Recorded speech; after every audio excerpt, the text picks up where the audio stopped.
Durante los últimos años, la revelación de los Panama Papers y de los Paradise Papers han puesto de nuevo a los paraísos fiscales en la diana de la opinión pública.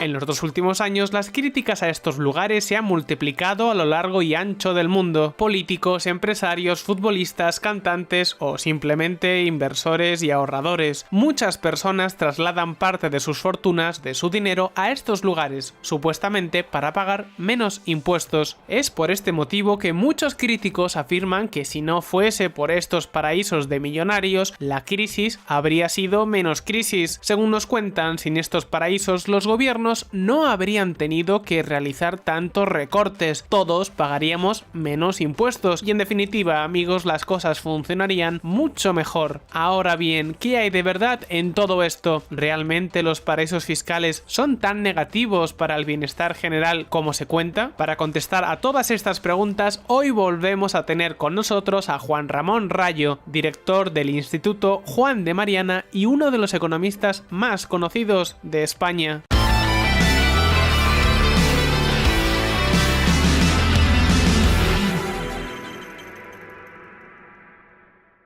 Lo primero que tenemos que tener claro es qué es un paraíso fiscal.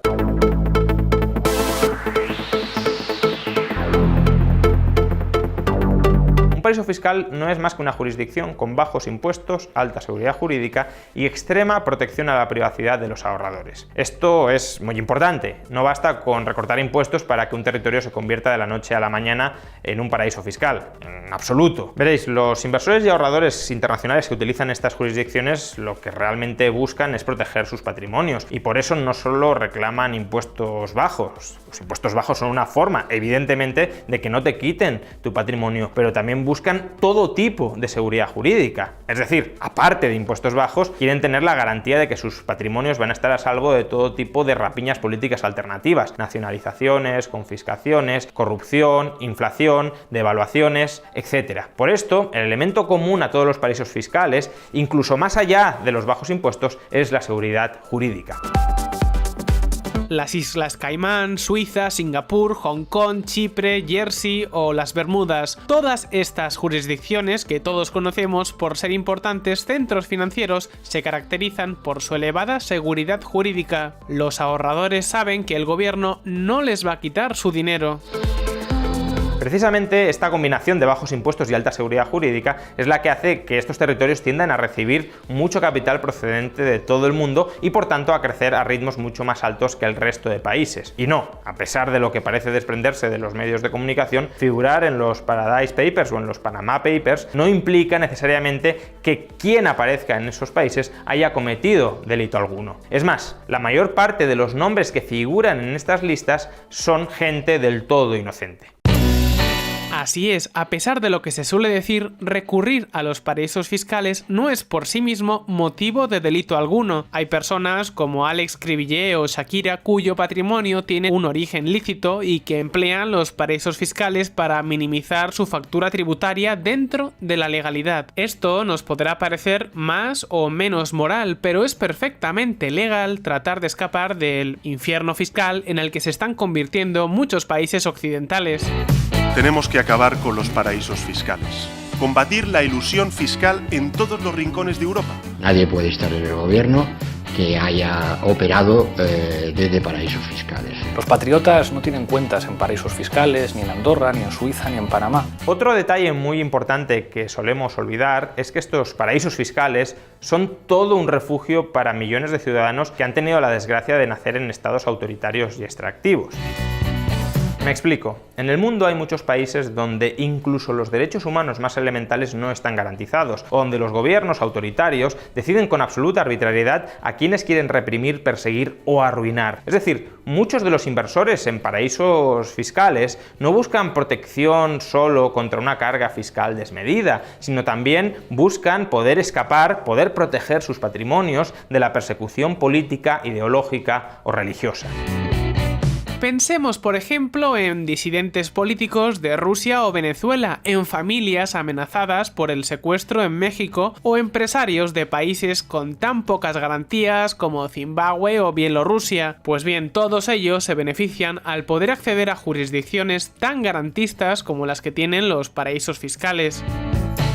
Pero es que además es una cuestión de justicia. Estoy convencido de que la mayoría de nosotros consideramos una aberración que un Estado impida a sus ciudadanos abandonar un país. Por ejemplo, lo que sucedía en el muro de Berlín. Pues bien, de la misma forma, también deberíamos considerar una absoluta aberración que un Estado impida a sus ciudadanos sacar parte de sus ahorros, de su patrimonio del país y depositarlos en una jurisdicción extranjera que les ofrece simplemente mayor protección. Y en cualquier caso, lo cierto es que tanto medios de comunicación como políticos exageran mucho la importancia y las consecuencias que estos paraísos fiscales tienen sobre nuestras economías. Veámoslo.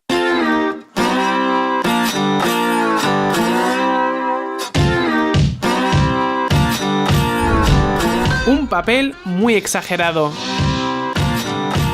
Para muchos políticos y periodistas, los paraísos fiscales son uno de los grandes responsables de todos los males que padecemos en la actualidad, como por ejemplo los recortes, la desigualdad o el infradesarrollo del tercer mundo. Esto es lo que hace, por ejemplo, la organización progubernamental Intermon Oxfam, muy activa a la hora de denunciar todo tipo de daños supuestamente causados por estos paraísos fiscales.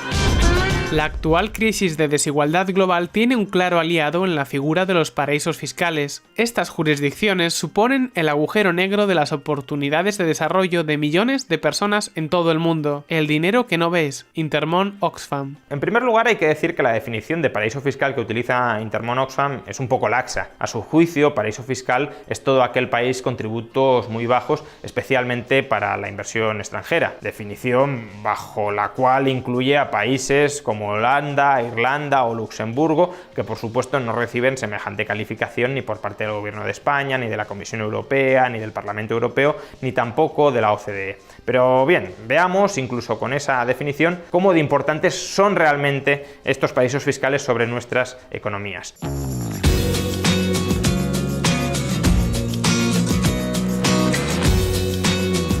Para ello tomemos, por ejemplo, el caso de España, un país de la Unión Europea de renta media alta y con impuestos asimismo elevados. Pues bien, de acuerdo con los datos del Ministerio de Economía, la inversión de España en el extranjero en 2016 fue de 40.910 millones de euros. De este importe, 9.544 millones fueron a parar a todos los paraísos fiscales según la definición de Intermon Oxfam. Es decir, no a paraísos fiscales propiamente definidos, sino a paraísos fiscales bajo la ya muy laxa definición que toma Oxfam. Si tenemos en cuenta, además de la inversión extranjera, que en 2016 la economía española invirtió internamente en el país 227.000 millones de euros, nos encontramos con que la inversión en los paraísos fiscales de Oxfam apenas representa el 4,2% de la inversión española. Vamos, que la relevancia de estos paraísos fiscales no es tan grande como se la suele pintar. De hecho, el economista francés Gabriel Zucman, que no es precisamente ningún ultraliberal salvaje, sino que es el coautor de varios papers sobre desigualdad junto con el archiconocido Thomas Piketty, estima que el patrimonio mundial en paraísos fiscales es de unos 7,6 billones de dólares. Esto supone una cuota muy pequeña de todos los capitales mundiales, así que difícilmente los paraísos fiscales pueden entrañar consecuencias tan importantes como las que muchos de sus críticos denuncian. Pero esto no es todo. Regresemos al caso de España. El 87% de la inversión española que en 2016 fue a parar a paraísos fiscales se concentró en Irlanda, Holanda y Luxemburgo. Hablamos de algo más de 8.000 millones de dólares. Pues bien, en el mismo año, estos tres países invirtieron en España algo más de 12.000 millones de dólares. Por tanto, no es que los paraísos fiscales nos estén quitando inversión, sino que por el contrario, están siendo plataformas desde las cuales invertir en economías tan hiperreguladas y tan asfixiadas fiscalmente como es la española. Por consiguiente, como veis, los paraísos fiscales no solo no descapitalizan el tejido empresarial español, sino todo lo contrario. Estos paraísos fiscales, según la definición de Oxfam, aportan capitales a la economía española, es decir, nos capitalizan, es decir, nos enriquecen. Luxemburgo es el país que más invierte en España en fábricas, edificios, explotaciones, empleo, pero no es dinero público, sino privado, la gran mayoría procedente de las empresas y vehículos de ahorro establecidos en el país. Javier Jorrín, periodista de economía en El Confidencial. Pero dicho esto, veamos otra cuestión clave. ¿Cuánta recaudación nos hacen perder a los gobiernos la existencia de paraísos fiscales? Es verdad que sin paraísos fiscales, por ejemplo, en España nos hubiésemos ahorrado todos los recortes que hemos experimentado desde el inicio de la crisis. Veámoslo.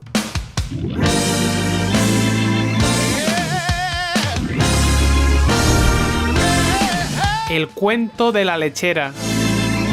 Como vemos, una de las críticas más habituales que se hace a los paraísos fiscales es que si no hubiésemos sufrido su competencia desleal, los gobiernos no hubiesen tenido que realizar recortes presupuestarios durante la crisis. Pero ¿es esto estrictamente cierto? Empecemos con el caso de España.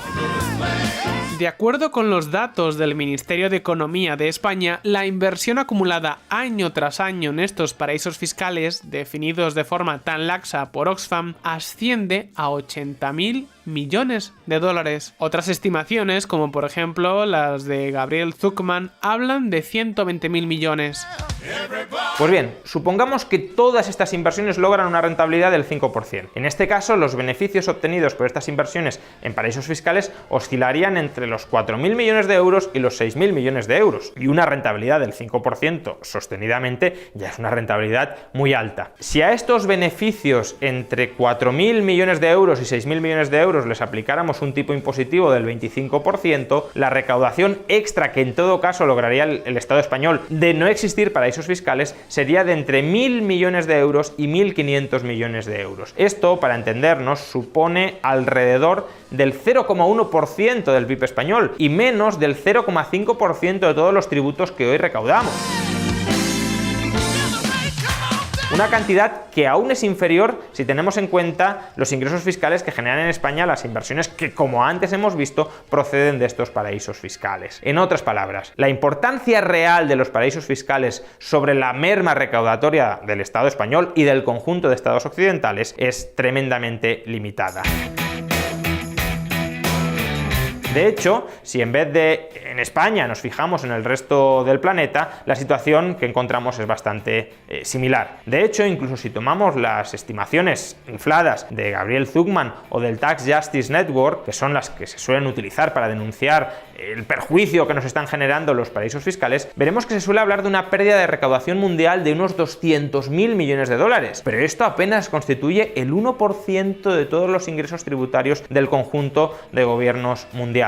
No, lo cierto es que en contra de lo que suele decirse, los paraísos fiscales no tienen la culpa de los recortes, ni nos obligan a pagar más impuestos, ni perjudican a nuestras economías. Todo lo contrario, la presión competitiva que están constituyendo los paraísos fiscales lo que hace es limitar la voracidad tributaria de nuestros políticos e impide que nos obliguen a pagar muchos más impuestos, dado que muchos inversores, muchos ciudadanos tienen la opción de escapar a estos paraísos fiscales que más bien habría que llamarlos refugios fiscales.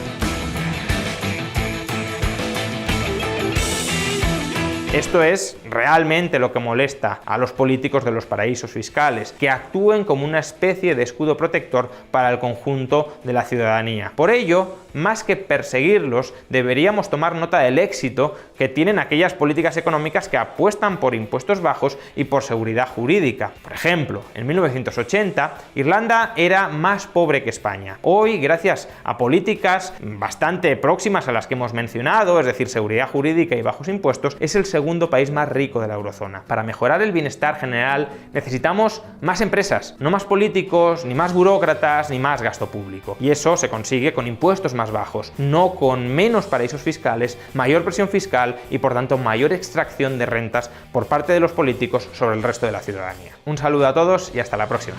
Combatir la elusión fiscal en todos los rincones de Europa. Nadie puede estar en el gobierno que haya operado desde paraísos fiscales.